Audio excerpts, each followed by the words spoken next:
est l'arbre de vie du Bahreïn, mystère de la nature. C'est un des plus beaux mystères du monde, il est l'un des phénomènes les plus remarquables au monde. L'arbre de vie du Bahreïn s'élève fièrement au milieu du désert, à des kilomètres des sources d'eau et des zones de végétation.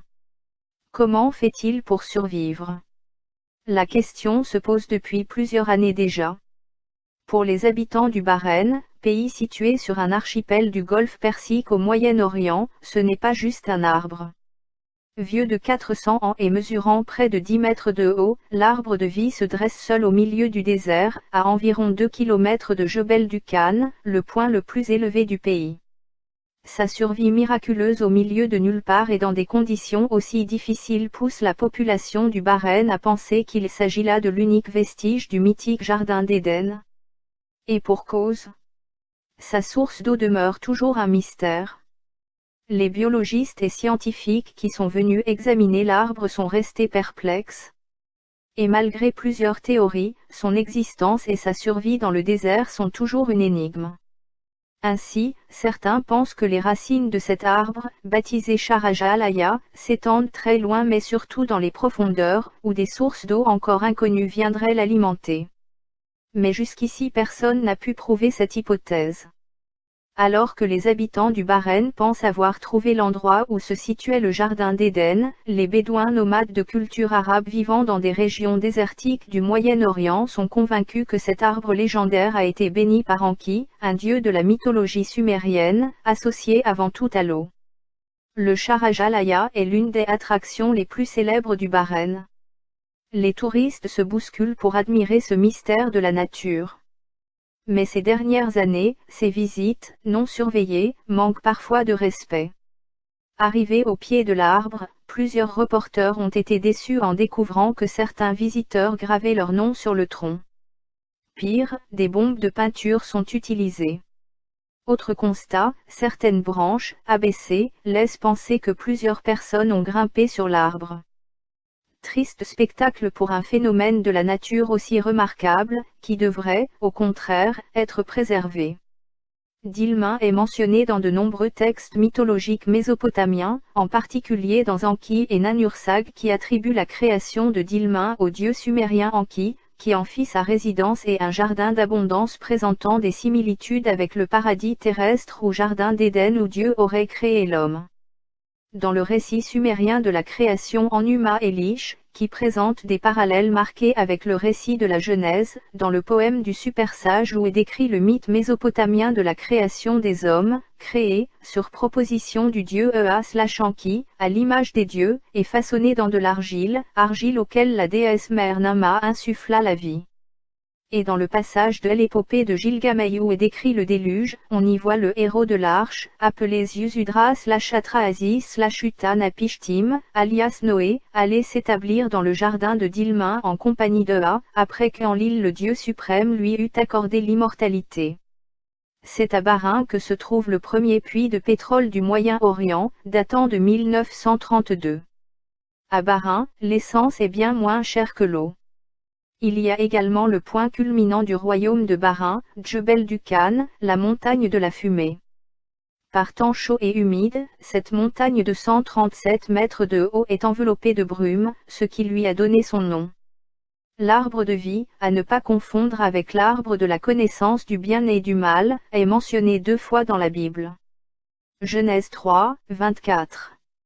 C'est ainsi qu'il chassa Adam, et il mit à l'orient du jardin d'Éden les chérubins qui agitent une épée flamboyante, pour garder le chemin de l'arbre de vie. Apocalypse 2, 7. Que celui qui a des oreilles entende ce que l'Esprit dit aux églises, à celui qui vaincra je donnerai à manger de l'arbre de vie, qui est dans le paradis de Dieu. Cet arbre a un tronc mesurant 3,76 mètres. Bahreïn est la localisation de l'Éden sumérien d'Ilmin, entre le Tigre et l'Euphrate, des hommes fondèrent la civilisation de Sumer, si est millénaire avenue JC. Les Sumériens perfectionnent l'écriture, les bateaux, l'art de bâtir en briques, la roue, l'école, la démocratie, la justice, la monnaie, les impôts et la médecine. Ils fondent des cités avec un prêtre roi. Ce sont eux qui ont inventé le système sexagésimal de l'heure, la minute et la seconde. Allez, une fois n'est pas coutume, terminons sur une anecdote insolite qui se déroule au Bahreïn.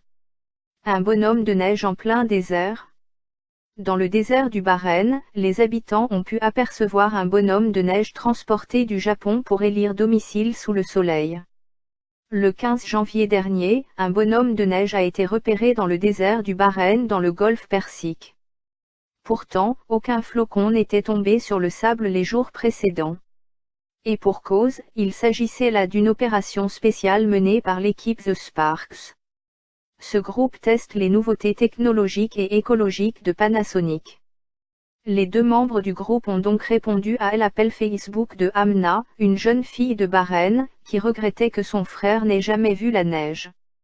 L'équipe des Sparks a alors réussi l'incroyable exploit de transporter un bonhomme de neige jusqu'au désert. Celui-ci a parcouru plus de 8000 km avant d'arriver à destination. En effet, il a été construit au Japon, pour ensuite être transporté dans une plaque d'isolation Panasonic, censée conserver au mieux la neige. Ce voyage a duré environ 40 heures. L'équipe a été accueillie par Amna et son frère, ainsi que par des dizaines d'enfants, heureux d'assister à cette opération originale. Une fois déballé, il ne manquait que la traditionnelle écharpe rouge au personnage de glace. Les enfants ont ensuite pu le toucher et même se lancer dans une étonnante bataille de neige sous un soleil de plomb.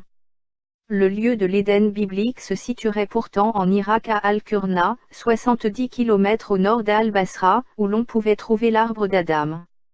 L'arbre sacré est mort en 1944, mais un jeune plant a pris la relève. Quelques mots sur l'arbre d'Adam tout de même. Pour la Bible, ce delta mythique, aux confins du Tigre et de l'Euphrate, à 200 km au sud de Bagdad, a abrité le jardin d'Éden, le berceau de l'humanité où Adam s'est pour la première fois adressé à Dieu. Aujourd'hui, ce n'est plus qu'un espace désolé, couvert d'excréments, de pierres desséchées et d'impacts de balles. L'arbre d'Adam, où se rendaient en pèlerinage chrétiens, musulmans et juifs, est mort. Autrefois, nous considérions que c'était un petit bout du paradis sur terre, déclare Cassim Khalif, professeur d'anglais. On a enseigné à chaque génération qu'il s'agissait du vrai jardin d'Éden et du vrai arbre d'Adam, le lieu où il a pour la première fois parlé à Dieu. Maintenant, vous pouvez le constater, tout est en ruine. Il n'y a ni respect, ni humanité, non. Il cherche ces mots.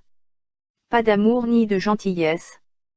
Que l'on croie en la tradition biblique ou non, la Mésopotamie, le croissant fertile entre le Tigre et l'Euphrate, est le berceau des civilisations de Sumer, d'Akka, de Babylone et d'Assyrie, auxquelles l'humanité doit l'écriture, le calcul et ses premières villes.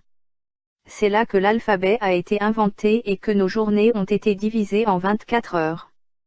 C'est là que les premiers poèmes épiques ont été composés pour perpétuer l'histoire collective, et que nous avons appris à cultiver. Et c'est là encore que le parti basse de Saddam Hussein a édifié dans les années 1970 un tombeau, dans le village d'Al-Qurna, pour essayer de tirer profit de l'afflux de pèlerins. Mais la guerre contre l'Iran a commencé. Le lieu a été négligé et tombe en ruine. Les murs et le sol sont lézardés. Sous le jardin, sur une jetée polluée par les rejets urbains, des enfants se battent avec une meute de chiens faméliques avant de plonger pour nager et pêcher. C'est si bête. Comment peut-on fermer le jardin d'Éden? S'interroge Monsieur Khalif, qui rappelle que l'Irak, depuis les temps anciens, n'a jamais été un espace fermé. Regardez ce qui reste, c'est une tragédie. J'ai honte car nous sommes chargés de le garder. Nous espérons que quand la paix reviendra en Irak, des gens du monde entier reviendront et prieront à nouveau devant l'arbre d'Adam, poursuit-il. Après la guerre du Golfe en 1991, la région a été victime de la politique de la terre brûlée de Saddam Hussein, en raison du soutien apporté par le sud du pays aux forces alliées et de la tentative de soulèvement qui y a eu lieu. Le parti basse au pouvoir a asséché les marais et détruit la vie des indigènes, descendants des anciens Sumériens et Babyloniens, sous le prétexte fallacieux de rendre cette terre salée cultivable. Aujourd'hui, après une nouvelle guerre, les troupes britanniques du régiment irlandais du 1er bataillon royal sont accueillies par des applaudissements.